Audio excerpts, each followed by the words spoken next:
DHA Gujranwala ने काफ़ी हद तक अब इस चीज़ को क्लैरिफाई कर दिया है कि जो इनकी वेबसाइट पे पहले आ रहा था कि समथिंग एक्साइटिंग इज़ कमिंग, वो असल में क्या है। एक तो डेट आप देख सकते हो स्क्रीन पे, डेट भी इन्होंने 30th of May next month जो है वो डेट दे दी है, वो तो क्लियरली दे दी है। और दूसरा थोड़ा सा अभी भी वो रखते हुए इस चीज़ का कि थोड़ा सा बीच में एक चार्म पैदा हो, लेकिन you can see in the picture कि वो पढ़ा जा रहा है कि ये कमर्शियल लिखा हुआ है। तो जो 2 दिन पहले मैंने वीडियो की थी उसमें मैंने बताया था कि जो something exciting is coming, DHA इसको प्रमोट कर रहा है, तो वो मोस्ट प्रॉब्ली ये कमर्शियल का पोजेशन लगता है होना। या फिर एक बात दूसरी हो रही थी कि वो शायद एग्जेक्टिव ब्लॉक की लॉन्चिंग हो। बैलेटिंग तो अभी कुछ उसमें टाइम है, वो भी जैसे मैंने बताया था कि सितंबर से पहले दैट इज़ क्वाइट एक्सपेक्टेड कि वो इंशाल्लाह हो जाएगी। तो ये चीज़ तो बहुत हद तक क्लैरिफाई हो गई, और वो आई भी उसी तरह कि ये कमर्शियल है। और कमर्शियल का पोजेशन, कमर्शियल इसका 3 है, जोन 1, 2 और 3। और उसमें कमर्शियल वैसे भी ऑन ग्राउंड भी अगर आप उसको देखें तो कमर्शियल जो है वो उस सर्टेन लेवल तक ये बन चुका हुआ है, जिसके बाद डीएचए नॉर्मली पोजेशन दे दिया करता है। इवन पार्किंग पे टफ टाइल्स तक लगी हुई हैं, वो सारा तैयार है। इसके जो अगर आप रावली कैंट वाली साइड से डीएचए जा रहे हों, और या आप डीएचए जो ऑफिस अभी बना हुआ है उससे if you are heading towards the site, तो फिर ये पहले इसका जो गेट आता है उस पर जोन 2 और 3 है कमर्शियल, और फिर जो अगला गेट आता है उस पर जोन 1 है।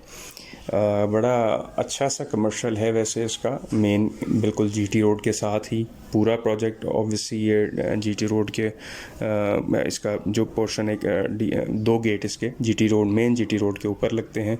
तो उससे ही पहले जैसे ही आप लेफ़्ट को टर्न लेते हैं तो पहले जोन 2 का कमर्शियल आता है, फिर जोन 3 का कमर्शियल है, उसके बाद सारा ब्लॉक वाइज शुरू हो जाता है इसका। और लेकिन अगर आप टर्न नहीं लेते और सीधा जीटी रोड पे ही रहते हैं तो थोड़ा सा ही आगे जाके लेफ़्ट साइड पे इसका दूसरा गेट है, जिससे फिर जोन 1 का कमर्शियल आ जाता है। यानी दोनों ही कमर्शियल्स को उन्होंने मेन से एक्सेस दी हुई है, और मेन भी वो जो मेन जीटी रोड है बेसिकली, जो हाईवे है इनफैक्ट।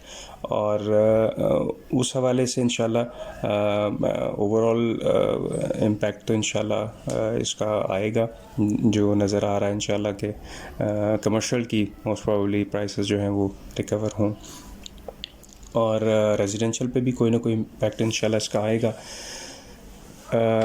उसमें एयरवे लगूना ने भी बड़ा पार्ट प्ले करना था, लेकिन वो अभी तक उस तरह से उसकी लॉन्चिंग हो नहीं सकी प्रॉपरली। तो वो कि लॉन्च तो हो गया, मार्केट में आ गया, पहले प्री लॉन्चिंग में रहा, फिर 10% रेट इंक्रीज़ करके उन्होंने लॉन्चिंग भी की। लेकिन चूँकि जगह वो क्लैरिफाई अभी तक नहीं पूरी तरह कर पा रहे, और उसकी वजह भी जो सामने आ रही है वो शायद यही है कि वो चूँकि लैंड फर्दर परचेज़ कर रहे हैं, और उस लैंड की एक्विजिशन जब तक कंप्लीट नहीं हो जाती तो वो they are not disclosing the exact area, otherwise वो उनके लिए मुश्किल हो जाएगा। ज़ाहिर है फिर जिनकी ज़मीनें होती हैं वो जगह की प्राइस बढ़ा देते हैं।